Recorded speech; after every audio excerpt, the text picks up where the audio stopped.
Hello again, ladies and gentlemen. Saka here with another episode of My Summer Car. When we last left off, we had put everything in the engine bay here. We have our engine mounted and all of these brake lines, clutch lines, and next up we get to the actual physical interior of the car. So we'll bring our toolbox over here, open it up, and we will need a 10 spanner for our steering wheel. So let's grab our steering wheel from our rack. And obviously the steering wheel goes on the steering column. No big surprises there. And we can bolt in this bad boy like so. Just one of those. Next up is the fuel tank. It is 711 millimeters. So let's grab our 11 spanner, and then we have one more at the fuel line. So the fuel tank is this monstrosity right here.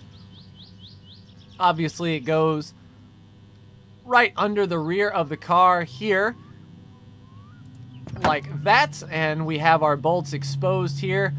Just around the edges will do.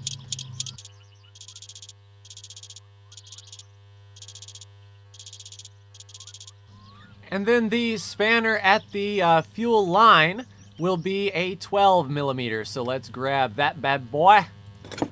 And the fuel line connects right here. We can see the fuel line coming off of it. The 12 is right here. So now the fuel tank is in place. Next is the gear stick, which requires 3 6 millimeters. So let's grab our 6 and grab our gear stick. Right here it is. Obviously it goes right next to the driver, and it looks like we are automatically in the right orientation for that. It goes right here. If it will cooperate with me. There it was.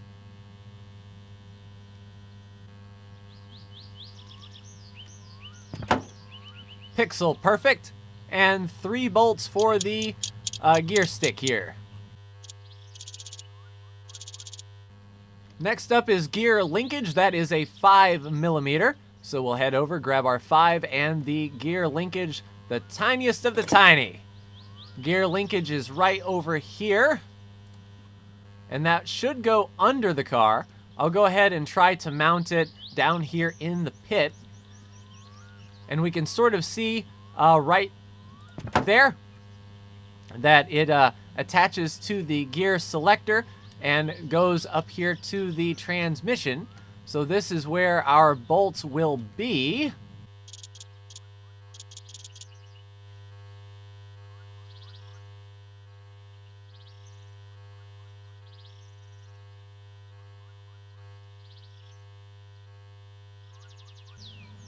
Having a little difficulty finding out where our third bolt is. Obviously it's going to be on the part, and it's not here at the selector lever. So we need to find where our third bolt is along this guy. We could get to it from the top perhaps. Maybe it's, there it is. So there is the 3 for our gear linkage. Next is the dash. 2 10 millimeter bolts to attach a dash. Much easier than a real life dashboard for sure. In my real car, I had to remove the dashboard to get to the hazard light switch, and it was required moving the doors and all kinds of good happy times. Luckily these 2 bolts are really easy to get to, as long as the dice don't get in my way. And that is the dashboard in. Next is the RPM gauge. Well, we need the dashboard meters to fit the RPM gauge. And we're not going to put in the clock. I really don't care what time it is. So we will go ahead and move our dashboard meters in here to the dash. And these meters are going to be 2 6 millimeter bolts. Now, did I grab the 6? No, I did not. I'm slipping in my old age. All right, let's grab the RPM gauge. from our rack, and we need the 7mm bolts. That obviously fits right there. Now these are a little bit tricky to get to if I remember correctly. The bolts are actually behind the gauge a bit, so you have to sort of meander around. There is one there and one on the other side. Almost mirrored. There it is. So that is our RPM gauge in and secure. Next is the radio, which does not require bolting or wiring up of any kind, which is handy dandy for sure. Radio is in. Next is the headlights, which require the 7mm. We'll pop those down, obviously, where the headlights go. There's 1 and 2. And let's make sure we have our 7, which we do.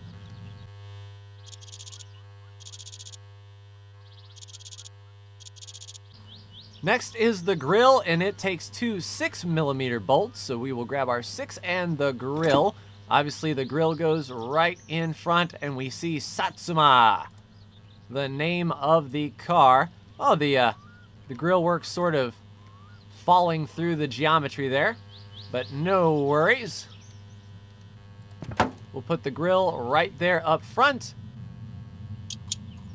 And in the upper left and right hand corners, we see our bolts for our grill. Next are the bumpers. They require 8s, so we'll grab our 8. And we have front and rear bumpers that we have to attach. They are located right here in the corner. First, let's grab the front bumper. Now, I don't know if it's going to be kind for us, so we'll just grab it from the front and sort of rotate it around. There we go. Now let's find the bolts for the front bumper. Rear bumper is more of the same. Just sort of mirror what you did for the front bumper, and everything will be gravy. Well, I certainly wasn't expecting that. It didn't like that. Come on, rear bumper, get on there. There is nothing impeding your progress. Okay, rear bumper, you want to be a little bit difficult, I see.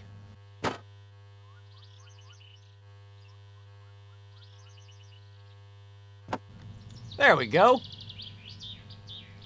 That was a lesson in futility. Now, where exactly do we bolt this guy?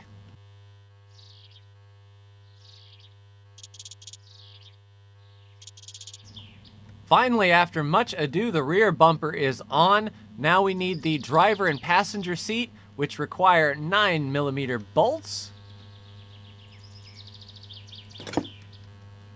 And obviously the driver's seat is driver specific, passenger is passenger specific. We'll put in the passenger seat first. Since we're over here, oh, I saw a little bit of a check mark.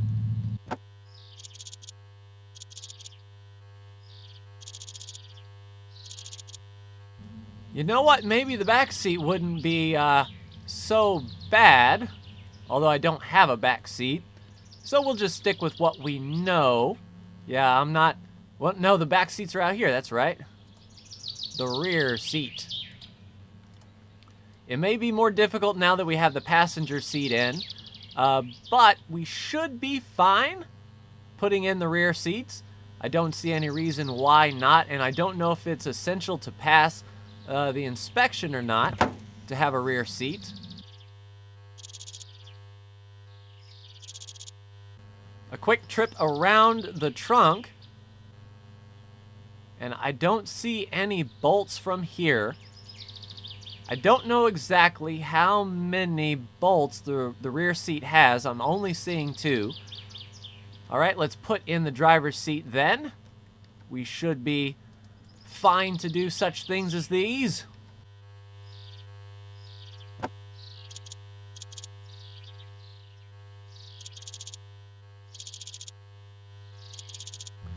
Now the racer in me is saying, hey, the back seat is adding weight. Why would you do something like that?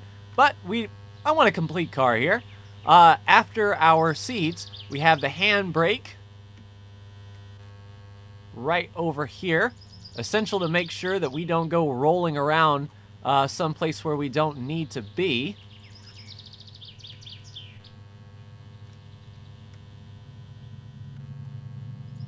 We don't need to enter driving mode.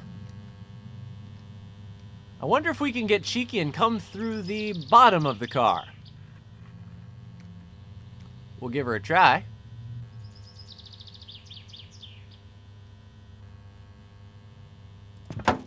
Yes, indeedy. We can do that. So the parking brake obviously has a bolt there. That should be our 5mm.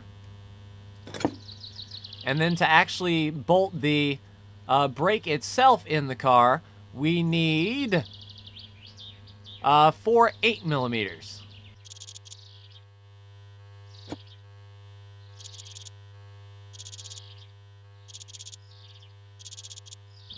All right, handbrake is in. Now is our arch enemy, the exhaust pipe. And time again, I tried in my very first playthrough to get this thing bolted correctly, and it just would not go.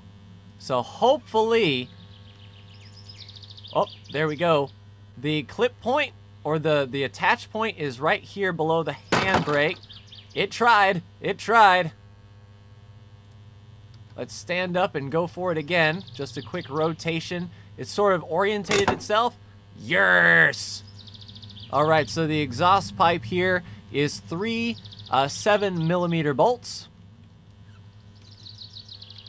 And this is absolutely necessary because if we hit anything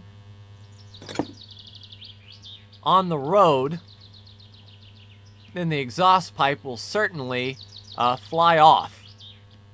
And I don't know if you can die of carbon monoxide poisoning, but I do not want to take that risk.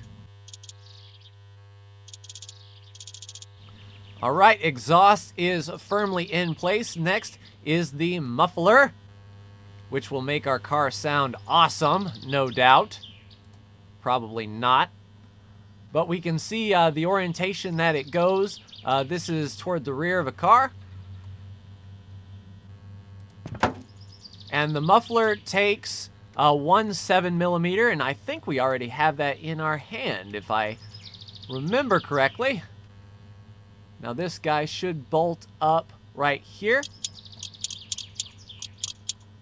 Secure it to the body.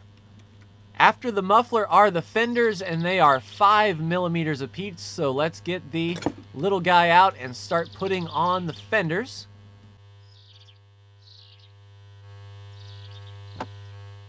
All right, each fender here has 5 bolts.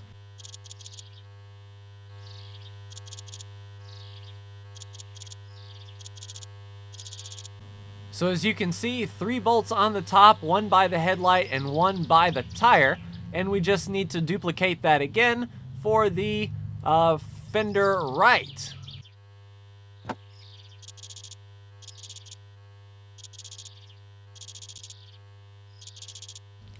Fenders are attached. Now we need the doors. They require 10mm bolts, and each door has 4 of those. So let's make haste and put on our doors. Driver and passenger, obviously. Let's grab this one first since we're on this side.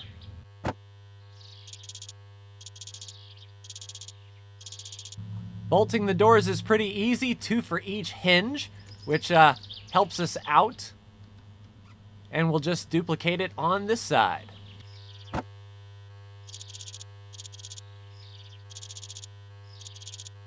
All right, now that we've got working doors, nobody can stop us now. Except bad engines. But we're getting a little bit hungry and thirsty, so we'll make a quick pit stop into the kitchen, grab another floor sausage, and some tap water. That's the breakfast of champions right there. And we'll get back to it. Next is the, let's see, the fuel tank pipe. Okay. Where, pray tell, is this fuel tank pipe? Fuel tank pipe. Fuel tank pipe.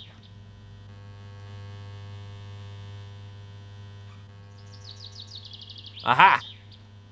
So this will allow us to actually put fuel in the vehicle, which there it is. Our spout is right here on the passenger side. Let's see if we can finagle this guy into place, like so.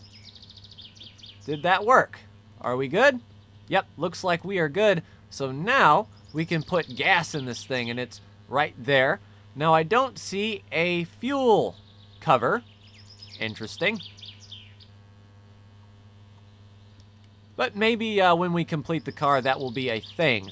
Next is the boot lid, also known as the trunk. That requires 6 millimeters. Like so. And probably, just like the doors, they'll be on hinges if we can find the right bolts here.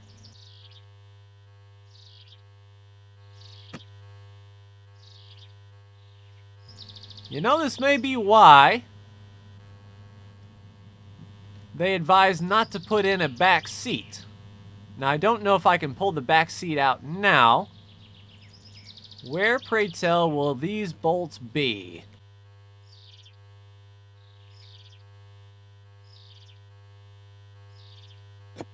Executive decision. Let's pull out this back seat so I can see what in the gravy I'm doing. And hopefully we can, like, throw the seat off the side. So we will see here. We'll give it a right click.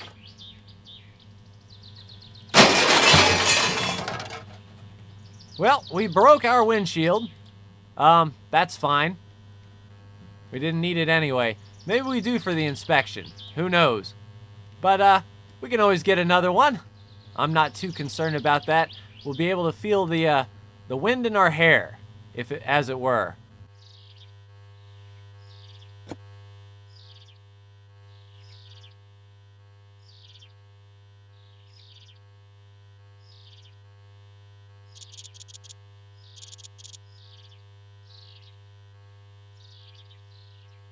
All right, on to the next side. All right, trunk is ready to go. We have the boot lid that we can open fully. Excellent. We didn't need to remove the seats, which is my bad. So if you're following along at home, don't worry about removing your seats. And it looks like there are only 2 bolts. So that's good to know. We can always put those back in whenever we like. Next are the rear lenses, which do not require any installation rather than just plopping them in. So we have the right rear, well, there that goes. We have the rear left light, like that. And then we'll have the right rear light.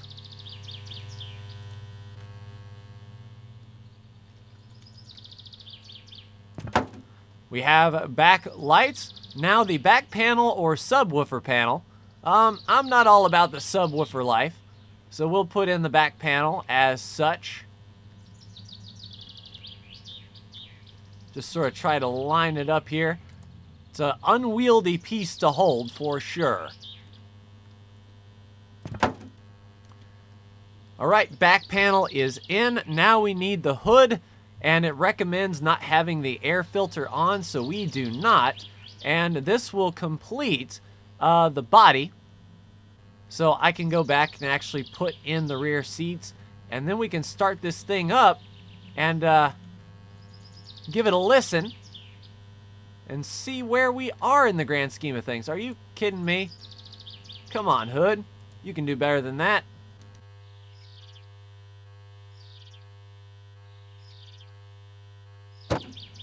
There we go.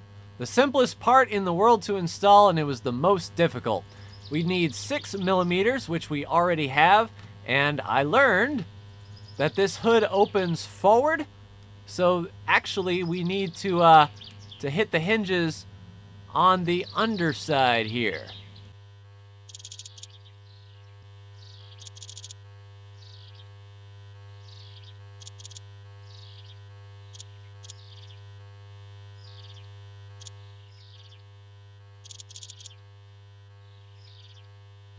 All right, hood is installed. Let's open her up. Ahem. Let's open her up. Let's open her up. Oh, that's right. We have a hood release. How quaint.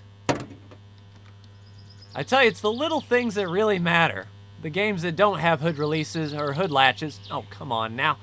The games that don't have hood latches, you'll really miss them. All right, so you are unlatched, correct? You are. All right, so the moment of truth to finish off this episode is to start our car. Not stand on our car. We want to start our car. Now get in here. All right, moment of truth. Driving mode on, clutch in. Ignition on.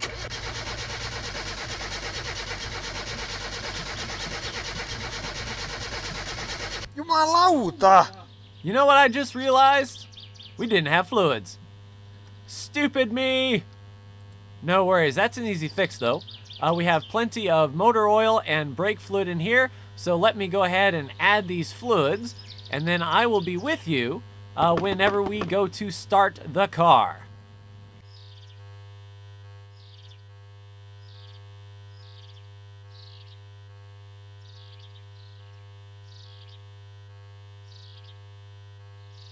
All right, coolant is in. Let's store our used coolant over here because we can always top off the engine later. Let's move on to the oil.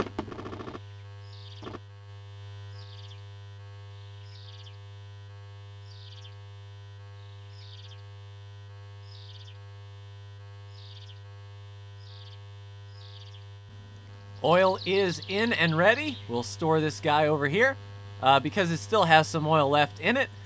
So that makes our new bottles over here and our emptier bottles over there. Now we work on the 3 master cylinders, which all take brake fluid. And that's these 3 caps right here. Unfortunately, I didn't bring the brake fluid from the kitchen, so let's run into the kitchen quick, fast, and in a hurry. Grab a bottle of this. We will use it all up. And we will continue on. All right, that is 1, and notice how it says brake fluid empty. So essentially we don't need that anymore. Let's just throw that into a corner. Restore the cap and work on our next master cylinder.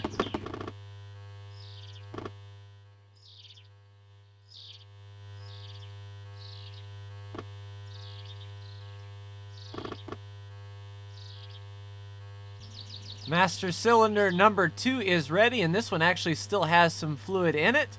So we'll put that over here on the side, cinch this bad boy down, and work on our last brake master cylinder here.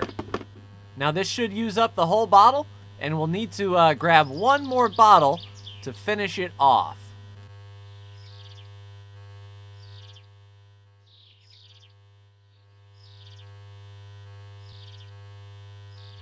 Alrighty, fluids are topped off. This bottle isn't empty yet, so we'll place it over here next to our other good bottles. We'll cinch the cap back on and put in some fuel.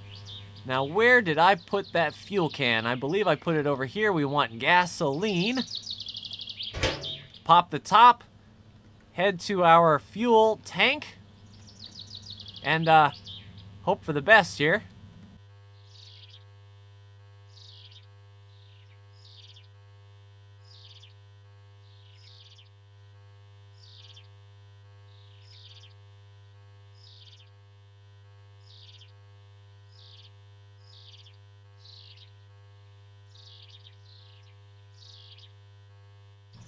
All right, just a small amount of fuel for us. I tell you, this is like Surgeon Simulator. Something as simple as using your hands is the most difficult thing you can possibly imagine. But this is the moment of truth, ladies and gentlemen. This is where we start our car for real this time. Driving mode on, clutch on, ignition, sequence start. And it is run at him.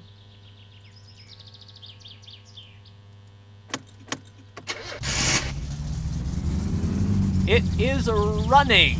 Let's keep it at low RPM, but we have a running car. Now it's all about tuning, and this is as far as I got in my other playthrough. So in the off camera, I will do some research on engine tuning and come back to you.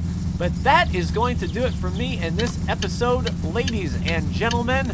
Like, share, and subscribe if you are so bold. Thank you so much for tuning in, and I will see you in the next episode.